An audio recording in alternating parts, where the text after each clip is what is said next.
It wasn't all that long ago that many in the college football world started to question the relevance of the Notre Dame Fighting Irish. While the roots of that particular sentiment lie somewhere in the early 2000s, it was starting to reach critical mass in the summer of 2011. Death before the 2011 season. ESPN writer, Wright Thompson, penned a short piece for a segment that we've come to know as the Notre Dame Eulogy. It was brutal in nature, and although many Irish fans took it as another insult from the worldwide leader, Thompson's tone was more sad than joyous.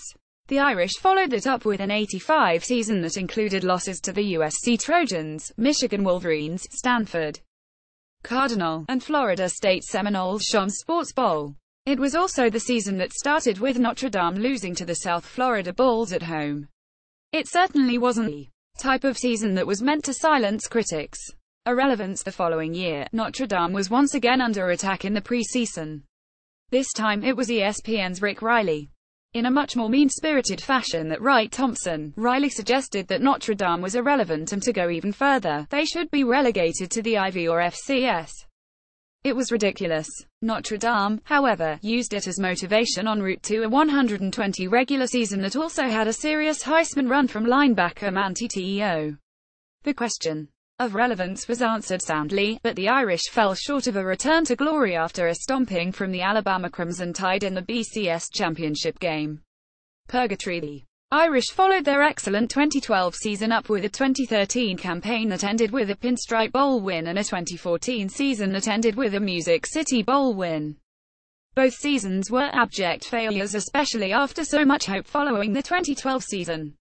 While many would be quick to point to the 2015 season as a success with a 103 record, all three losses were to the best three teams that it played. The final loss was another major bowl blowout, this time to the Ohio State Buckeyes in the Fiesta Bowl. Between 2012 and 2015, Notre Dame went 3,913 and was 22 in bowl games, which basically about a 103 team. That looks fairly good, but we all know that it never amounted to much. Hell, I'll save the bandwidth here and just say, 48 was miserable and I never thought the sun was going to shine again. An awakening? None of us really knew what was in store for the Fighting Irish in 2017. Most guesses came inside of the 84 to 102 range. Those numbers would suggest that many will be right or close to being right. No one saw this coming. The season saw a resurgence in a style of play that a lot of Irish fans like to say is Notre Dame football. Notre Dame is running the football and playing sound defense.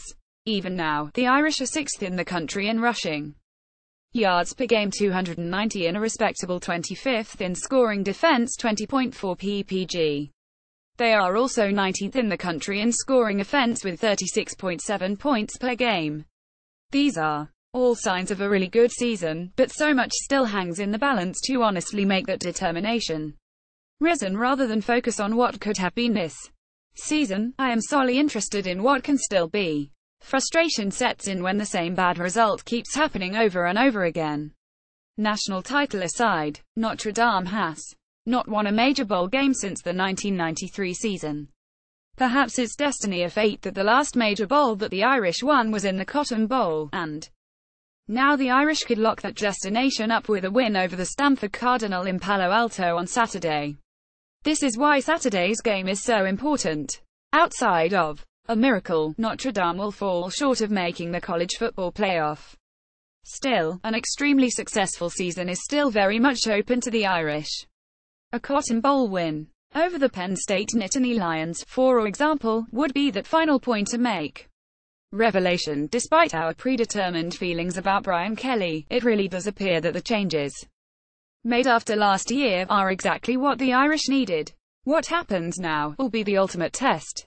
It won't bring that elusive national championship this year, but 2 more wins and will bring more than hope and more than grand expectations.